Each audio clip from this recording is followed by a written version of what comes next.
Ég ætla að sýna ykkur hvernig við ætlum að reikna út úr jöfnu, finna sem þetta gildi upsilon, þar sem við erum með svega beggja megin við jafntumerkið. Forgangsröðin eða röð aðgerða segir okkur að við erum að byrja á svegunum.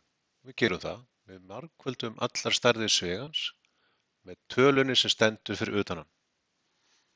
Við skulum gera það bara á bæði vinstri og hægri hlið.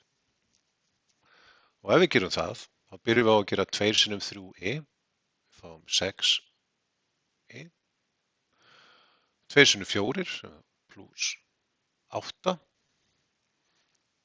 og á hægri hliðinni þá erum við 4 sinnum i, 4i og 4 sinnum mínus 5 er þá mínus 20. Nú ætlum við að fara að vinna í því að færa upsilonin á vinstri hliðina og ætlum að hafa þekktu stærðirnar á hægri hliðinni. Það er stærðir sem að færast ekkert eins og 6i skrifast óbreytt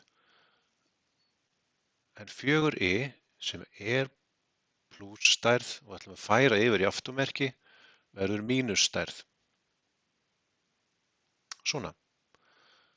Jafnt og nú skrifum við tölurnar sem eru nú þegar á hægri hliðinni fyrst. Þar er mínus 20 og skrifast því óbreytt.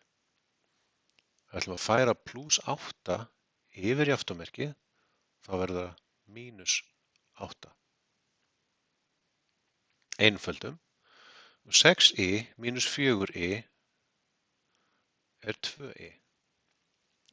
Jafnt og mínus 20 mínus 8 er mínus 28. Og þá lítur dæmi hjá okkur svona út. Og við munum að 2 er margföldunartala og við ætlum að færa hana yfir í afturmerkið og þá verður hún deilingartalan undir striki. Þannig að upsilon jafnt og mínus 28 skrifast óbreytt en undir strik kemur tvisturinn. Héðan. Þannig að þá er bara eftir að reikna þetta út. Upsilon er jafnt og mínus 28 deilt með 2. Upsilon er þá jafnt og mínus 14. Og það er okkur loka svar.